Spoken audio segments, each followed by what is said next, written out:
भगवान हर जगह है। एक गांव में एक किसान रहता था। उसका का एक बेटा था जिसका नाम हरिदास था। किसान हर रोज रात को सोने से पहले अपने बेटे को कहानी सुनाया करता था। एक रात जब वह अपने बेटे को कहानी सुना रहा था, तब कहानी सुनाने के बाद उसने अपने बेटे से कहा, बेटा, एक बात कभी मत भूलना कि भगवान हर जगह है।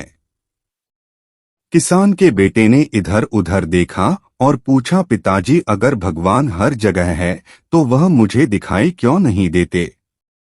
तब किसान ने अपने बेटे से कहा कि बेटा, हम भगवान को नहीं देख सकते मगर भगवान हर जगह हैं और हम जो भी काम करते हैं वह भगवान देखते हैं और उन्हीं कामों का फल हमें देते हैं। किसान का बेटा इस बात को अच्छी तरह से याद कर लिया था। कुछ दिनों बाद उस गांव में अकाल पड़ा और उस किसान ने अपने खेत में जो फसल उसने बोली थी वह नहीं उगी। आलम ऐसा हो गया कि किसान खाने के लिए मोहताज हो गया। एक रात किसान अपने बेटे को लेकर खेतों की तरफ गया। वह दूसरों के खेत से कुछ फसल चोरी करके लाना चाहता था ताकि वह और उसका बेटा खाना खा सकें। उसने अपने बेटे को खेत की मेड़ पर खड़ा कर दिया और अपने बेटे से कहा, बेटा, तुम चारों तरफ देखते रहना, कोई देखे तो मुझे बता देना। जैसे ही वह किसान दूसरे की फसल काटने के लिए नीचे बैठा, उसके बेटे ने कहा, पिताजी, रुकिए। उसके पिता ने कहा, क्या हुआ, कोई देख रहा है क्या? तब उसके बेटे ने कहा, हाँ पिताजी।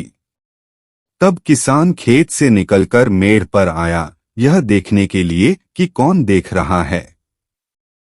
जब उसने चारों तरफ देखा तो उसे कोई भी नजर नहीं आया।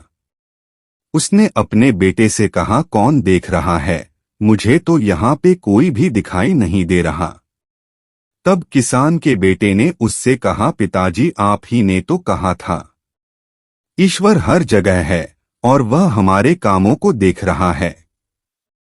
तो क्या भगवान आपको दूसरों के खेत में फसल चोरी करते हुए नहीं देखेंगे? बेटे की मुंह से ऐसी बात सुनकर किसान बहुत शर्मिंदा हुआ और अपने बेटे से माफी मांगते हुए चोरी का ख्याल अपने मन से निकालकर वापस अपने घर आ गया।